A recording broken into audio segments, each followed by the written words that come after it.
Up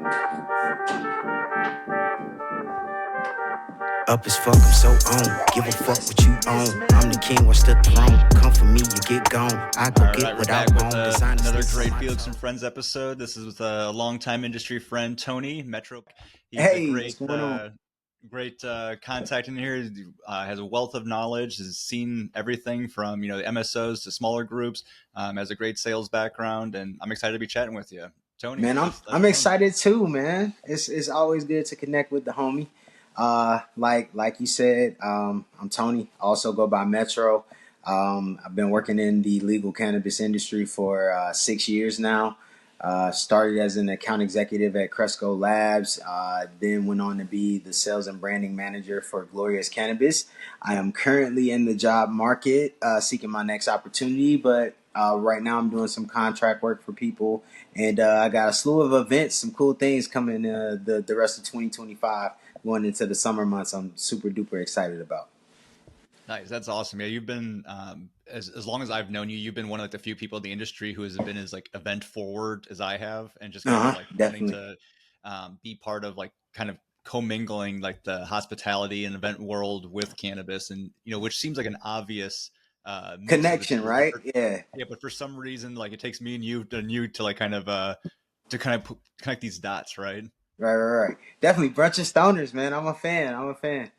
Definitely, thank Super. you. But I feel like it brings our community together, and it kind of gives it another way to normalize just the usage of in the public spaces, because you present opportunities for people who are brought together by the plant, but also may share other things like working on art or just like general networking. I just feel like it's got to be a place the smokers can go, you know? Yeah, exactly. It's an odd situation where it's like, especially now that like adult use is so prevalent in so many markets, but Mm-hmm. the actual spot to consume it, like imagine if alcohol was legal, but there was no bars and you were only Yeah. allowed to go back to your own house that you own. Consume alone, Yeah, always. exactly. It doesn't make any much sense. And just kind of just from a general consumer perspective, it's like, we need a spot where we can actually go and consume and hang out with people. You go and relax, yeah. I don't understand why well, I do understand why there's so many legal constraints. You got to find as many ways to monetize everything in the industry as you can. I get it. I mean, at least from a government perspective, but I do kind of feel like if you can create a cigar bar and have people smoking cigars and cigarettes in a room that is filtered, why couldn't you do the same with cannabis? Why is it so hard of a concept to wrap your mind around? Yeah, exactly. It's all of a sudden, as soon as you mention it, it's something to do with cannabis. Everyone's like, "Oh no, this is so different." It's like it's kind No, of different, but yeah, in the grand scheme of things, it's not. it's Like really not. Yeah, we already have rules and regulations for this. We know how to operate it. yeah, Um, definitely. definitely. So where do you kind of see, like, if you had your way to kind of dictate the cannabis industry and hospitality and stuff like that, what would you like to see in the future? Because I know that you're a visionary, you have creative ideas. I I'd love to hear it. I would love to see just like not even specific to the Illinois market, but I always kind of say think Vegas, think ultra nightclub space where you can gamble, space where there's shows, but there's separate areas in rooms and levels where, hey, dry flower consumption is allowed in this space and area, but there's filters for it, so it's not, nobody's over smoked, nobody's like leaves and the lady's hair doesn't smell like smoke. They're not like, they're in a safe environment, but then you have levels or areas where it's vape only, and there's concentrate, and then there's spots where it's only edibles and spaces to consume. There's one congregate area where there's only vaping and like edible usage allowed, but there's other areas where you can have dry flower. And I'm liking it to like a mega club, and where you would go and you would order bottle service instead of bottle service. You could have bag service. Yeah, Yeah, exactly. yeah, yeah. Pretty much, and you can have a roller come out and like get everybody right in the area.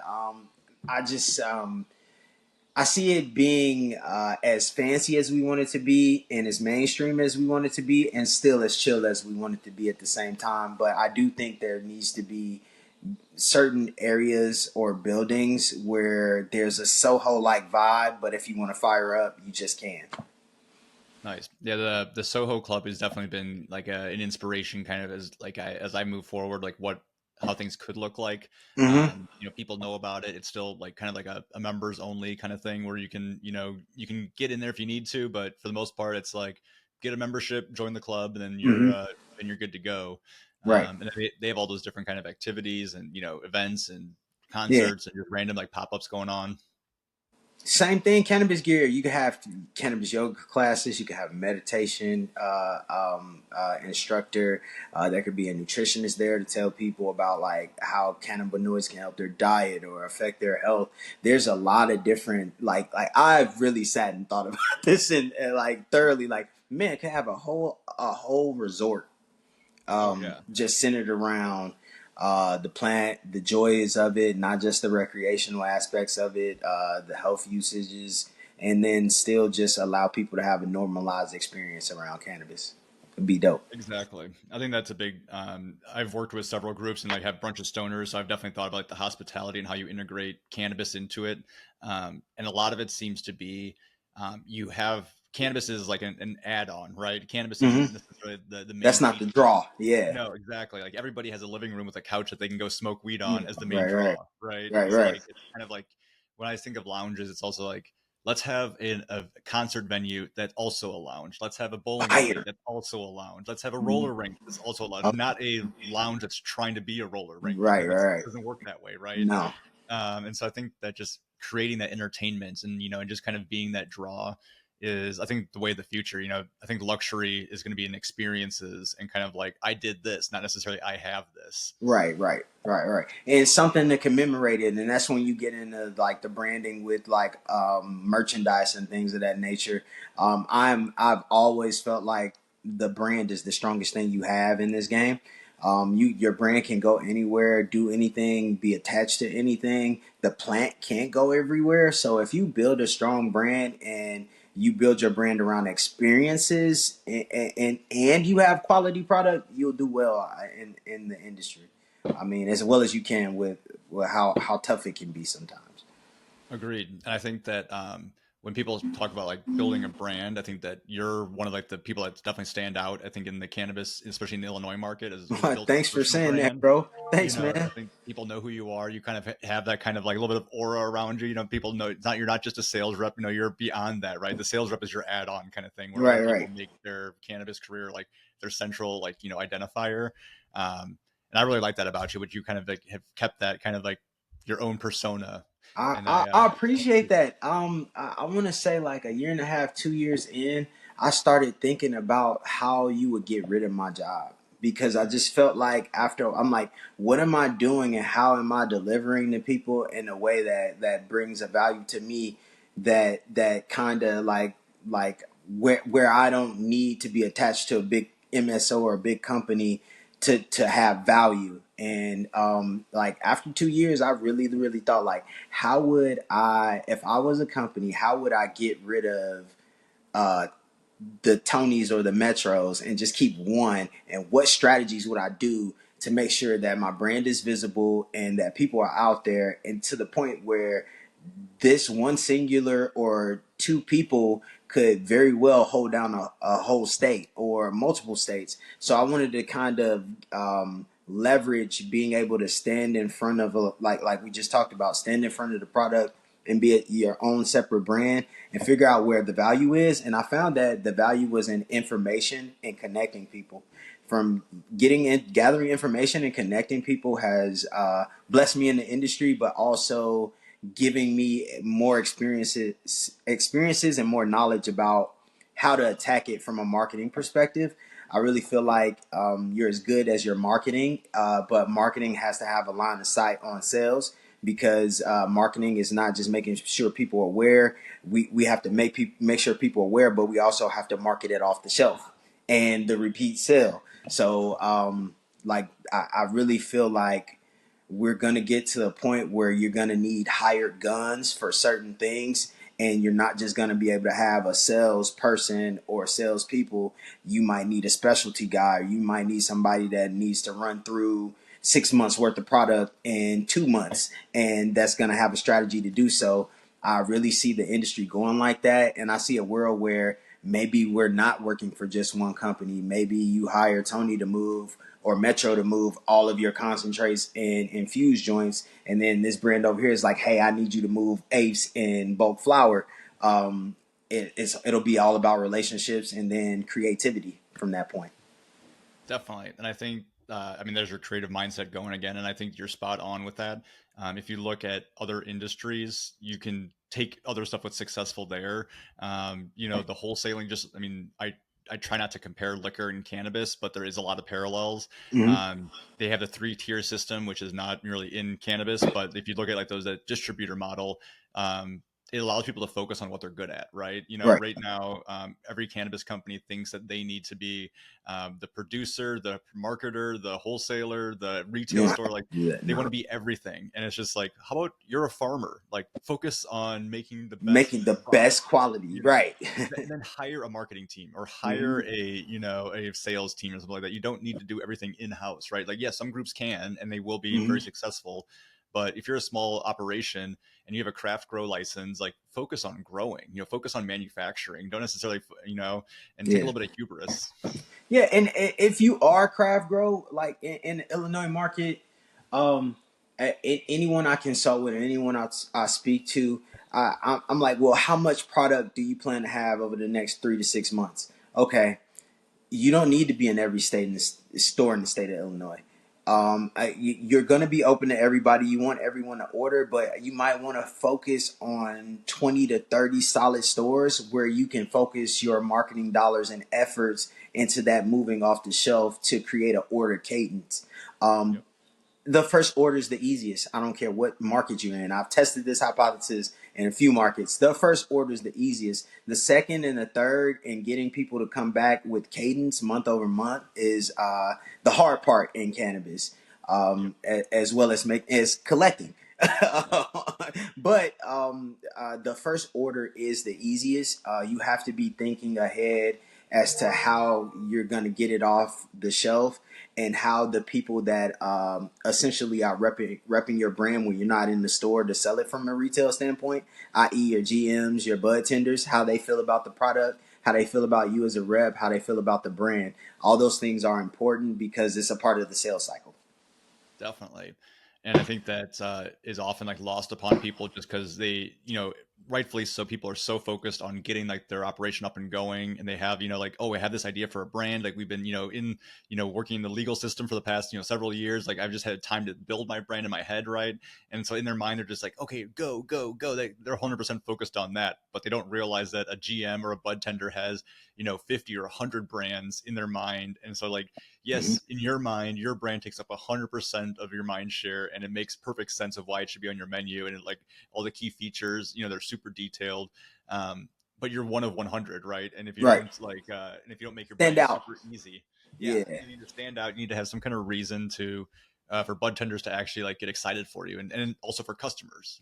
Well, this is one, I would say, retail from a cannabis perspective is one of the hardest jobs. Just the people that work in there, the attention to detail, the grind of it all, the redundancy, the lack of space. Like if customers could really see how much room is really in the bag with all those brands and all that product, they'd be like, wow, like you got to respect what they do. But I've always thought from a sales perspective as a rep of any brand, it's really important that I equip my GMs and my buyers with things that they can leverage to keep morale up in the store. That's really important because it's a grind. It's a grind on all ends of this. You've worked the wholesale side. It is and everybody's really operating like a startup. So you're doing so much, so many things. I can only imagine how it is to deal with so many things and then have customers coming to me face to face every 5 to 10 minutes while trying to get things done. So I've always wanted to be like, hey, here's some food, here's some concert tickets. Hey man, I'm sending a gang of comps. make sure everybody gets a half zip, or make sure everybody gets a premium eighth. Those things are important, and I feel like I'm nothing without the people who work inside the store. You're nothing without them. Definitely. I mean, I would say like it takes a village to sell cannabis, right? I mean, if me and you had to grow it, package it, sell it, label it, deliver it, it'd take 8 months to deliver a single eighth, right? That's not effective. We need our team members, and then that's just delivering it, right? Let alone selling it to the end consumer. So I think, yeah, it's kind of realizing that even if you have like the best brand, right, as like a producer or an infuser, you still need your retail partners to identify that it is the best, right? Or identify that like its key features, and also be able to sell through as a good partner. Definitely. Yeah, I think that keeping that dispensary morale up is like a tricky situation, just because it is a grind. And It's like a grind. the Tough, promise of man. like helping medical patients is kind of gone with the wind. There's no more. It's just now they're basically like a drive-through teller almost, but just kind of like just order. Super quick. I will say that the Midwest, specifically the Illinois buyer, is one of the most educated buyers, man. I just watched a woman, I want to say in like her 60s, in a dispensary yesterday. Just and I was like, oh my God, this lady is so savvy. She knows her cannabis. She's like, oh, now is this by that brand? I know I like the brand with it's got that like powdery stuff on the outside of it, and it's infused, and the bartender's like, Keith? She's like, yeah, that. I like that. But not by this brand. I like the one by that brand. But it comes in the yellow package. And I was like, yo, like she legit is like on to like where it's coming from, who's growing what. She was like, now this cultivator grows that, so I get my joints from them, but I like my flower to come from that cultivator. And so isn't that this brand? And I'm just like, that is definitely an ode to how educated our purchasers are, whether medical or recreational. The lines have blurred a bit. Some stores honor medical when they come into recreational stores, but for the most part, you can kind of get an idea of people who are looking to not only purchase from a recreational standpoint, but have taken their time to educate themselves. I think the Illinois market has very educated buyers. So brands who are just like sticking another label, like they know who you are, and they are like, yo, I don't want that. Yep. Yeah, it is. It is very. People didn't give enough credit to like the consumers, and especially the industry here in Illinois. Like we have some of the largest, MSOs in the world, right? The cannabis companies here in Chicago, and then we have like Chicago just kind of has that mindset of doing business, but also being friendly. I mean, all the conventions that are here, is pretty wild. And just kind of, people in Chicago, they go to conventions and auto shows and just for fun, right? Right. That's like just something to do Right. here. Like that's like business. When you go to other towns, and people are like, oh, we don't have that here. And it's just like, Right. oh, well, You no don't have wonder an you auto guys. show. Like, Yeah, what? exactly. Yeah, it's just a little bit more easy for like our industry and like our like community here in like Illinois to kind of, I think, get rally behind it and just kind of like really want that education as well. And with all the brands that we have here, it is a little bit like you got to know, because otherwise you might get bamboozled a little bit. You Right. think Right. you're supporting a Yeah. craft grower, You might be purchasing from someone who's not the homie at the time. Like, oh, we ain't rocking with that. Exactly. Yeah, so I think there's a lot of fun stuff happening. And I will say this, man: if you mess up with the bud tenders in this market, if your brand, they gonna let you know, man. They are not going. Hey, man, they are not silent. They are like, hey, they will blow the whistle, and that's what I love. Though they keep the game honest. I feel like you got to have an idea of what's going on in the industry overhead. Like from a sales perspective, overall, Illinois, we're not doing as well as we've done historically. Moving into the spring and summer months, I'm seeing other states doing better, and I do think that could be a result of a lot of brands flooding the market right now. But I have to say this because you got a strong platform, bro. All of our smaller equity brands and craft grows need to connect and align with each other and leverage each other's resources, and because there's value in that, because that's how the larger MSOs play the game. They work together. They may not be in full alignment on everything, But if I don't have A, B, and C, and I have D, E, F, and you need D, E, F, but you have A, B, C, we're gonna leverage each other. The smaller craft grows, equity licenses, they have to align with each other that way because their quality is amazing and they have some really cool brands. Longevity is going to be key, and in order to last in this game, you have to have you have to be in alignment with the right people. So I think that the craft brands have to get in tune with each other. It's imperative. I would agree. I think that it makes sense, kind of like that, division of labor too. If one grow, like one craft grow in their kind of network has like a super awesome lab, maybe send some of your products over to there Over so like that they'll way, get some of the yep. product, and like and if you have a bigger kitchen than that group, then okay, then we make all of our edibles for our groups in here. Like let us know your products. Pay a tolling fee instead of some kind Mm-hmm. of licensing thing, right? There's a lot of different ways to kind of skin the cat and kind of everybody to like make money off of it. Right.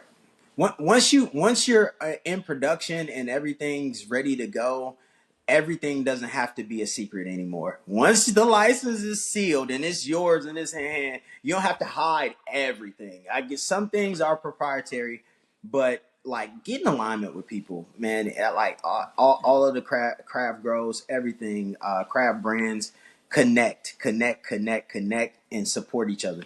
It'll make you guys last a lot longer. Yep. Yeah, and to your point about like IP, it's like everybody thinks that they're super unique, and then you realize that everybody's doing pretty much the exact same thing, or their SOPs are like, "Oh wait, we use this trim machine." It's like, yeah, we looked at that trim machine too, but there's only like 4 big trim machine companies, and so you're using one of 4, so it's not really that proprietary, right? So it's like you don't need to hide which trim machine you're from me, right? Like I've used all ones myself too, So and I think what some I say with one of my buyers all the time, and he laughs when I say this, and he knows I'm just like I'm being a little facetious when I say it, but it's all the same at 30% tax. What other value are you bringing to the table? yep. Like what is it other than just uh, what's inside the packaging or how the packaging looks? Are you offering? Are you like supporting communities with it? Are you bringing experiences? Are you, hey, I'm wanting to always bring you quality. I'm always going to be consistent. What are you delivering? Because like 30% tax is tough in the state of Illinois. That's super tough. And so like as just a wholesaler, I'm conscious of that. I want to deliver value. Retailers, they should be thinking the same way. What value am I delivering to you to get you to come in my store? Agreed. Yeah, I think it's there's enough brands on the market, as you said. Like there's flooded with brands. There's lots of product. There's more product and brands than there are outlets to sell it all at this point. I've often said that in cannabis, you don't need to be better. You just need to be different, right? And you just need to have because everybody claims to be better, and no one. Better is like subjective. Some people think trim is better because it's cheap. Other people think a $1,000 ounce is better because it's more expensive. It costs that right. So I think that just kind of figuring out like where your brand fits in like their kind of menu and like what they can offer, and just kind of having like those like 2 or 3 different like differentiation points. To your point, like, oh yeah, we support Last Prisoner Project, and once a quarter we do a Budtender project. I was like, Mm-hmm. oh, that's good enough. You just need a couple sound bites that the manager can pass to the budtender and the budtender can pass to the end consumer, and just so they have like a good feeling about the brand. Exactly. Guys like us, we're vets, but there's still people who feel a certain type of way about going and purchasing cannabis in the store. There's still Yeah. people that are like, I hope nobody that I know sees me in here.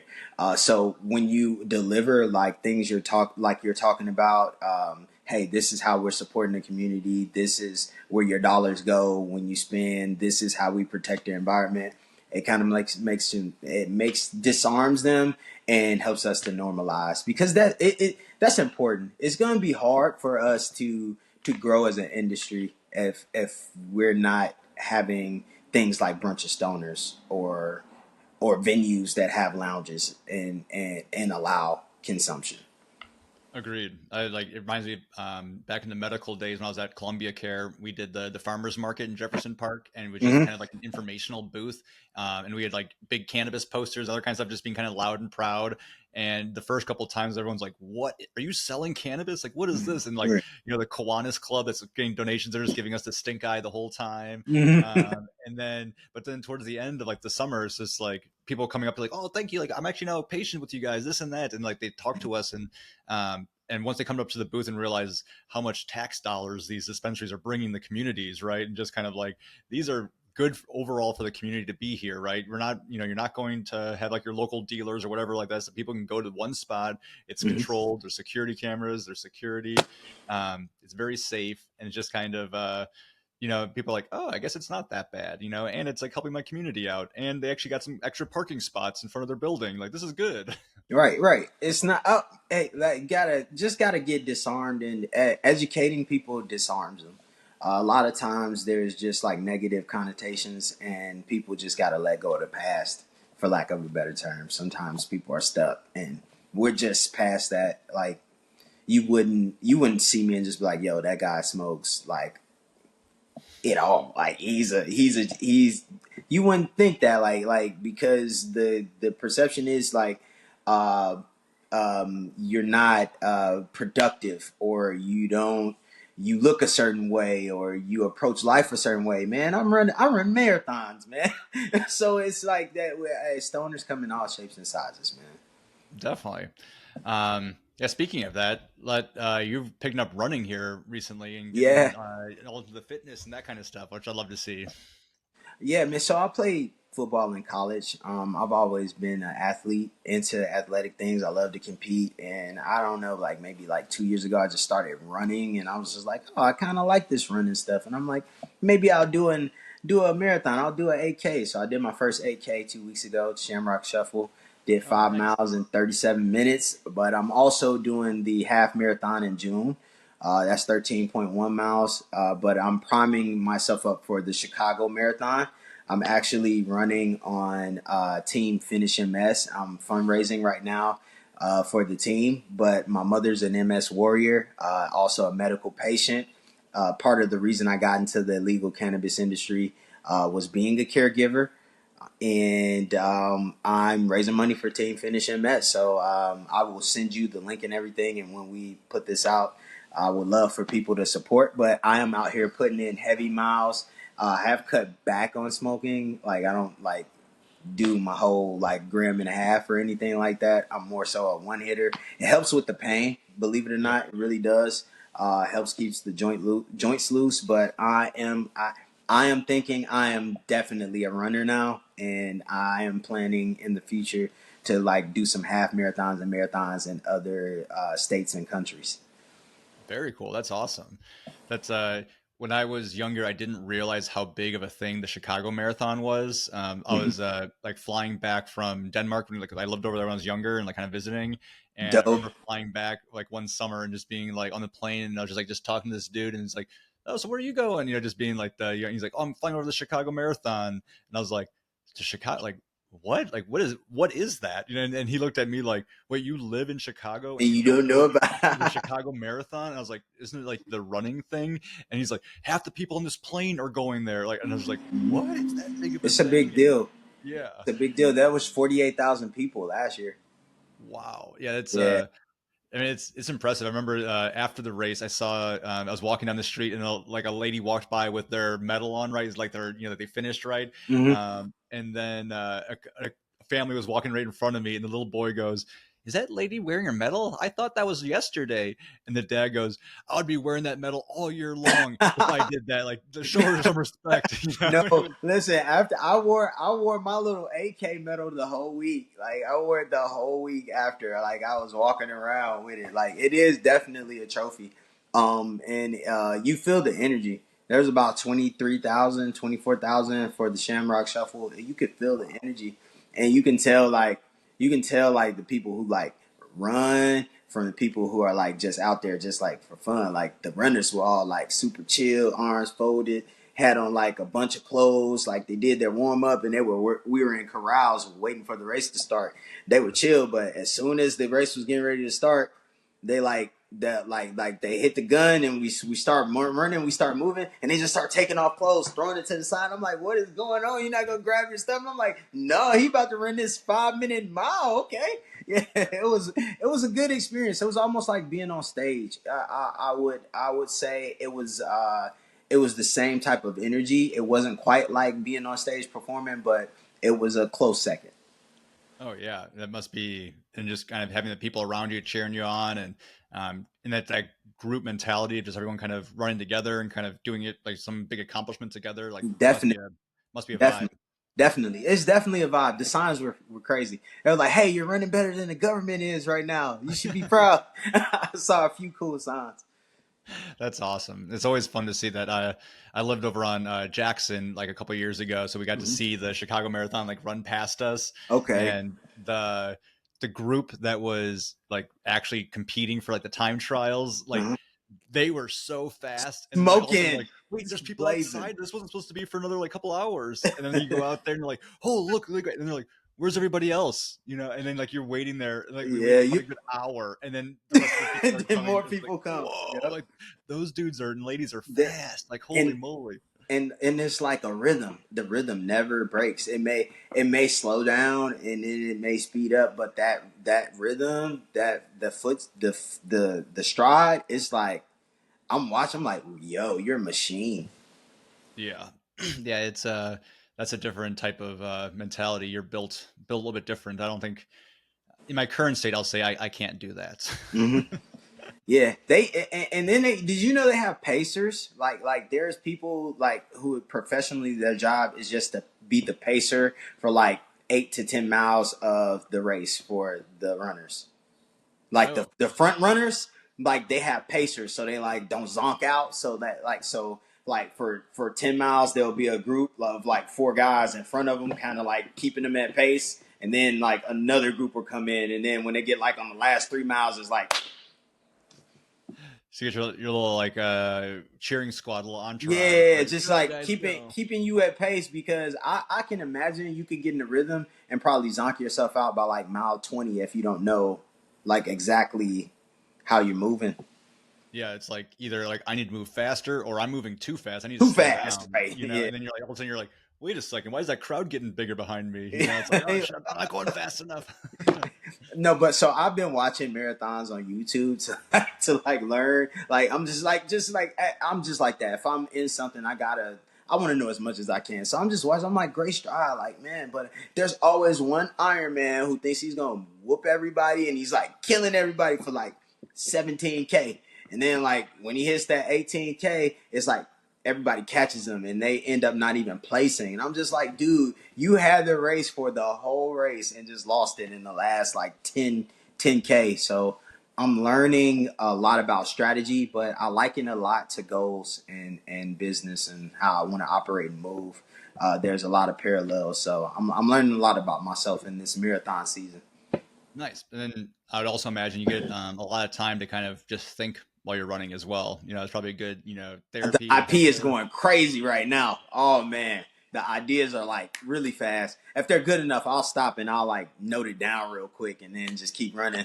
But like my mind is like really working on stuff. Is helping me run faster too. Actually, Oh yeah, I would imagine that just kind of like once you kind of get in that groove, kind of like, all right, I'm thinking about something, all right, like let's keep hmm going, you know, let's keep this momentum. the right song comes on. Like oh yeah. That's awesome.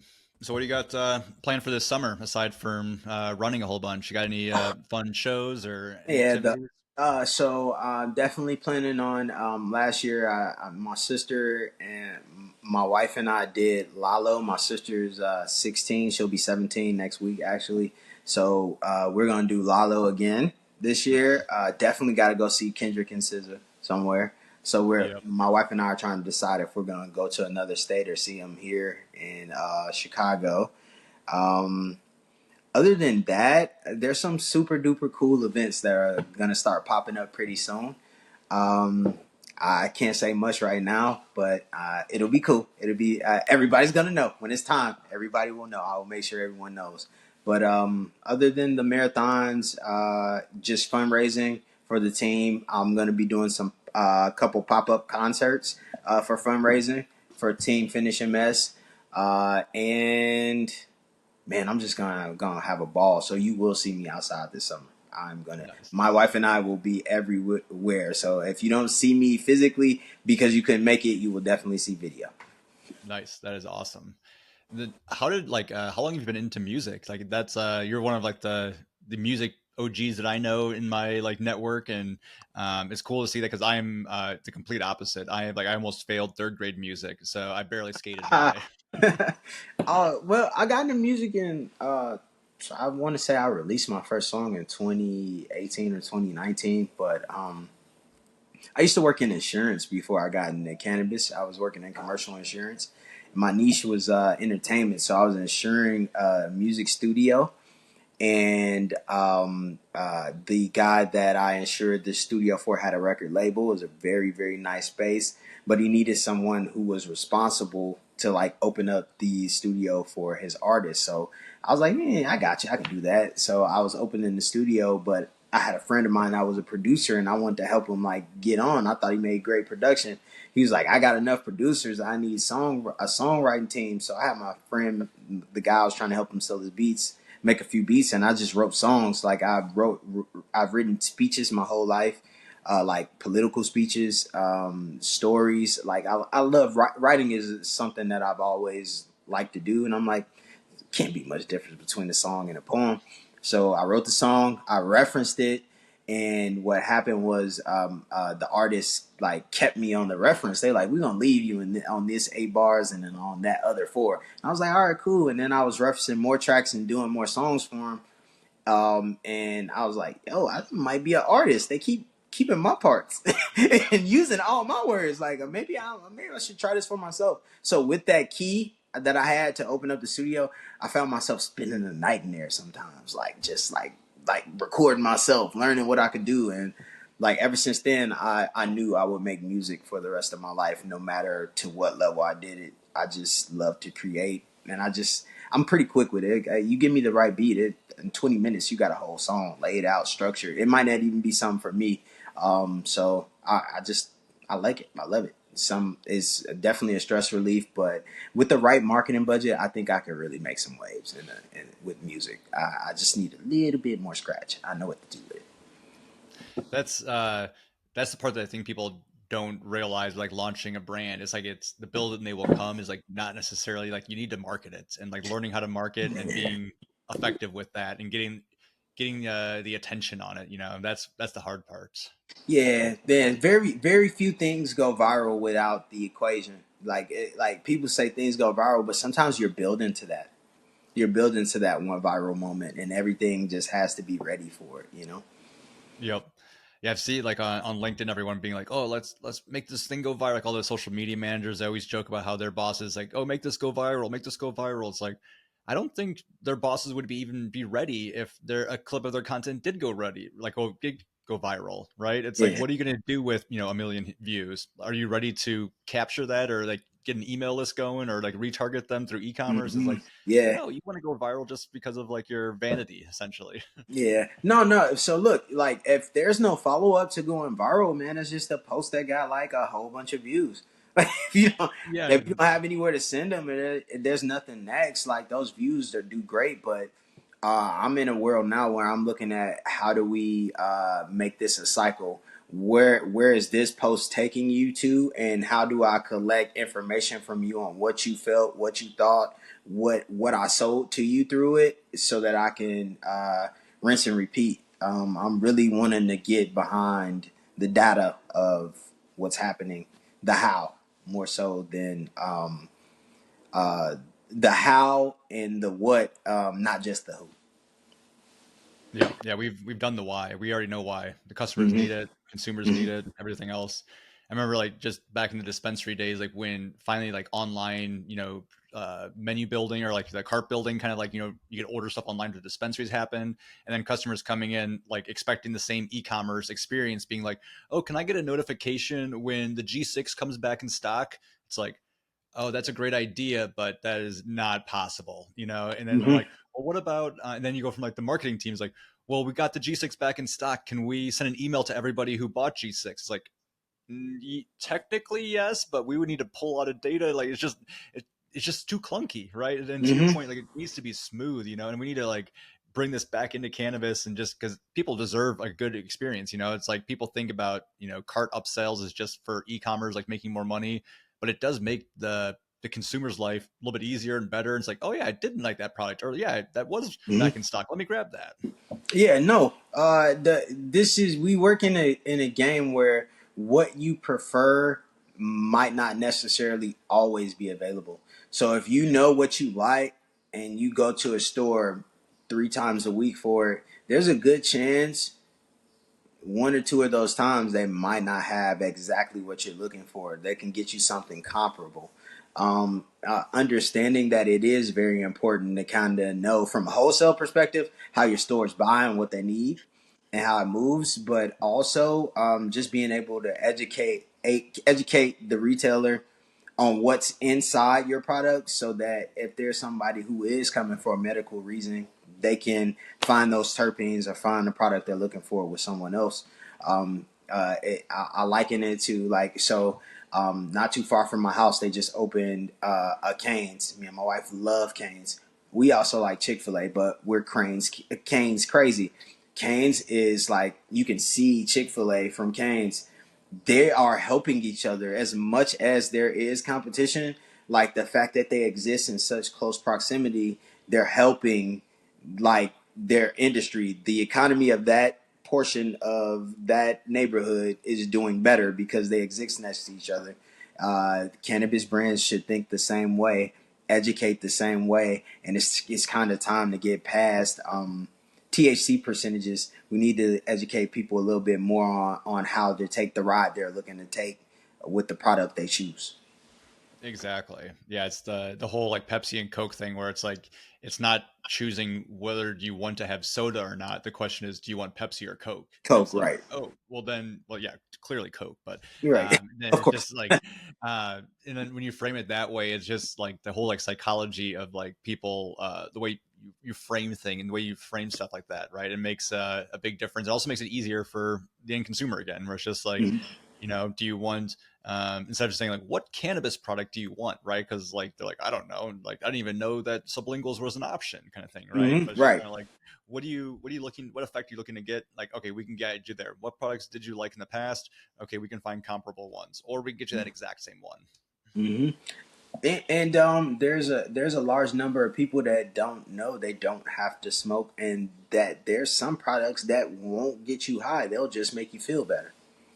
Yep. Yeah, exactly. That's I think yeah, big, because everyone going to a liquor store basically wants, alcohol effects to some Drink. degree, but Right. everybody going to a cannabis store doesn't necessarily want to get, high. They don't want to be Right. ripping bongs and, You're right. taking gram dabs. Hmm. Some people just want some topical for their psoriasis, Right. Yeah. Just can I get some topical? Yeah. I'm in pain, or I heard there was a CBD gummy in here I could try that'll help. You know what I mean? Help me relax, help my anxiety.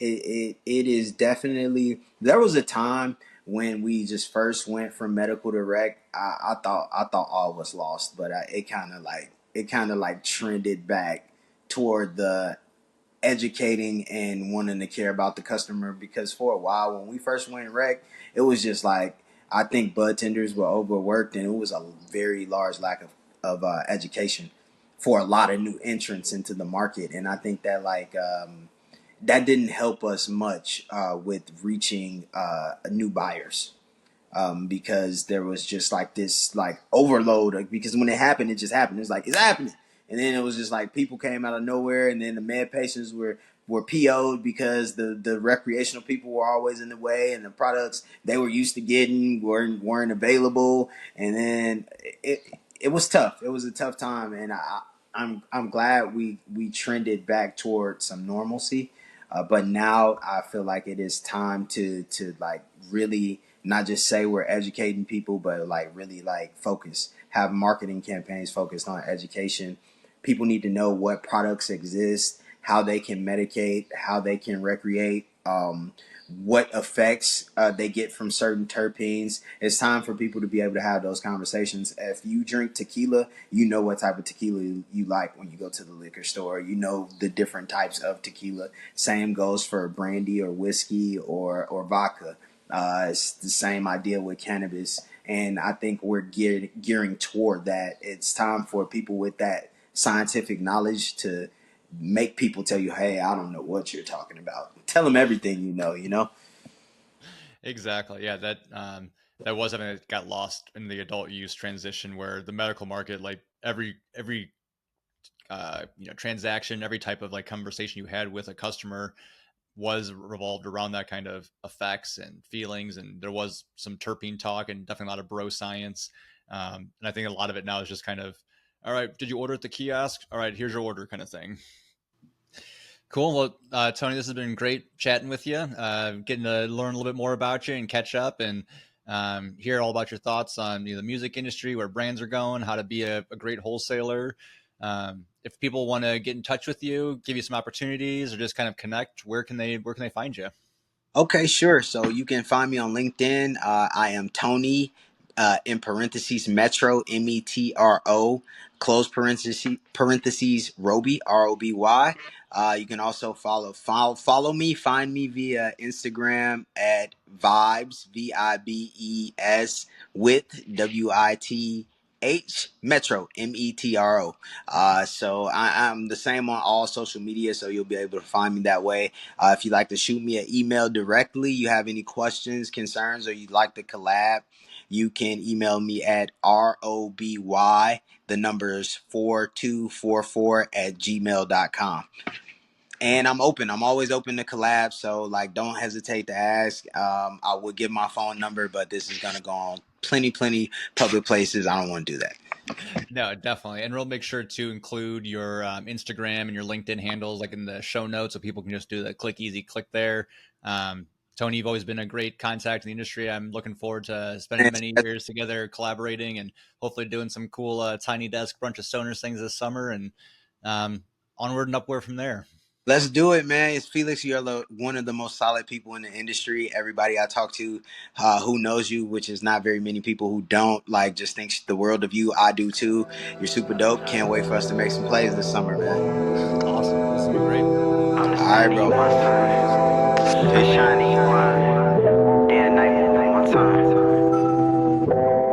Swear like Tonsil, but I run shit like the Lone Ranger. No technicians that could clip you from a long range.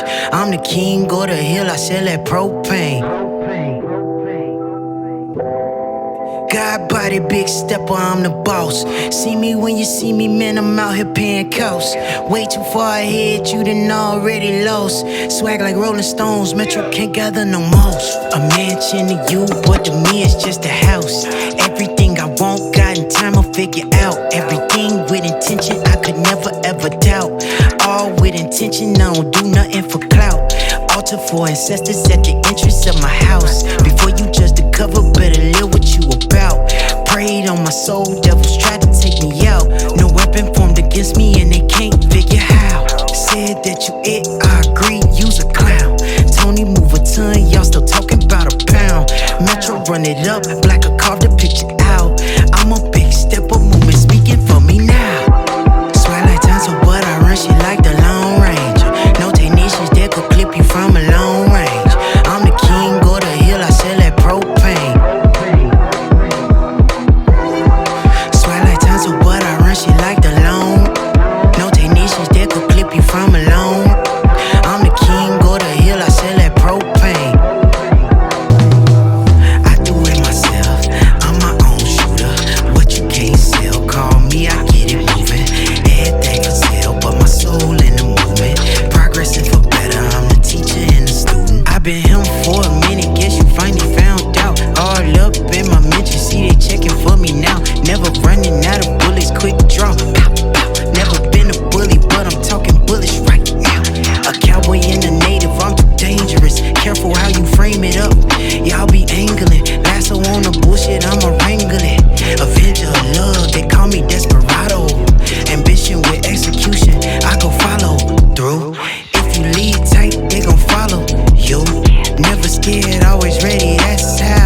So what I run shit like the Lone Ranger.